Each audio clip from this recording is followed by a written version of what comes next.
प्रदेशाध्यक्ष सुनील तटकरे आपल्यासोबत आहेत। आपण त्यांच्याशी बातचीत करणार आहोत। राष्ट्रवादी काँग्रेस पक्षाचे सर्व वरिष्ठ मंडळी सध्या रॅलीमध्ये सहभागी झाले आहे। काय प्रतिक्रिया आहे? आज रक्षाबंधन आहे, मात्र गर्दी मोठी आहे। प्रचंड आणि अभूतपूर्व स्वागत या ऐतिहासिक सन्मान यात्रेचं सगळीकडे होत आहे। आणि आज मुंबईतला अभूतपूर्व आज रक्षाबंधनाचा पवित्र दिवस असताना सुद्धा ज्या पद्धतीने या ठिकाणी प्रतिसाद मिळतो आहे। महाराष्ट्रभर तुम्ही सहभागी झालात, ठिकठिकाणी गेलात, कशा पद्धतीने प्रतिसाद होता? लाडक्या बहिणी संदर्भामध्ये प्रामुख्याने पूर्व प्रचंड प्रतिसाद, न भूतो न भविष्यती, अवर्णनीय। सगळ्या महिला भगिनीचा प्रतिसाद सगळ्याच विधानसभा मतदारसंघात अतिशय प्रचंड प्रतिसाद। जिशान सिद्दीकी आपल्याकडे आला तर त्याला घेणार का? सध्या संपूर्ण वांद्रे पूर्व विधानसभा मतदारसंघात जिशानचे पोस्टर्स आहेत। स्वाभाविकच आहे, राजनीतीमध्ये शेवटी बेरजेचं राजकारण करायचं असतं, ते होतच राहणार। काँग्रेसकडून तर त्याला नकार घंटा दिली आहे। तो म्हणतोय की राष्ट्रवादी काँग्रेस पक्षासंदर्भात अजून माहित नाही, आता अध्यक्ष म्हणून ते तुमचं म्हणजे त्यांची इच्छा असेल तर नक्कीच होणार।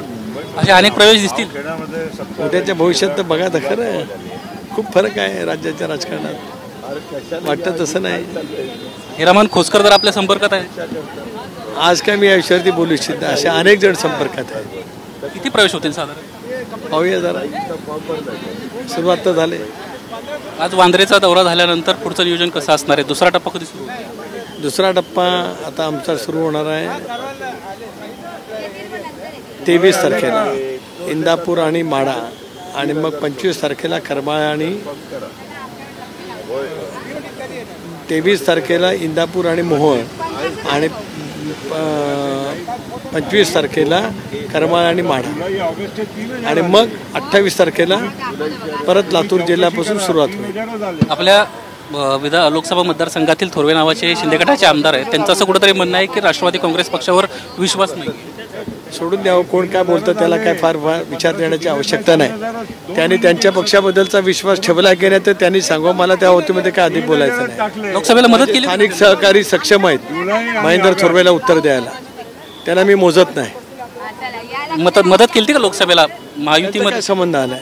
माझ्या मतदारसंघात ते नाही आहेत। माझ्या मतदारसंघामध्ये भरत शेठ गोगावले, महेंद्र दळवी, रामदासभाई कदम, योगेश कदम, रवी शेठ पाटील, माननीय आमदार रवींद्रजी चव्हाण, त्यांच्या सर्व टीमने खूप मला मदत केलेली आहे। महेंद्र थोरवेचा माझ्या मतदारसंघात काही संबंध नाही। धन्यवाद आमच्याशी बातचीत केल्याबद्दल। आपण पाहतोय प्रदेशाध्यक्ष सुनील तटकरे आपल्यासोबत होते आणि त्यांना स्पष्ट केलं आहे महेंद्र थोरवे याला आपण मोजत नाही आहे। त्यांचा मुळात रायगड लोकसभा मतदारसंघात विषय येत नाही। माझे स्थानिकचे जे पदाधिकारी आहेत ते त्यांना उत्तर द्यायला तयार आहेत, उत्तरं त्यांना देतील। कॅमेरामन अरविंद वारकेसह निलेश बुधावले, एबीपी माझा, मुंबई। एबीपी माझा, उघडा डोळे बघा नीट।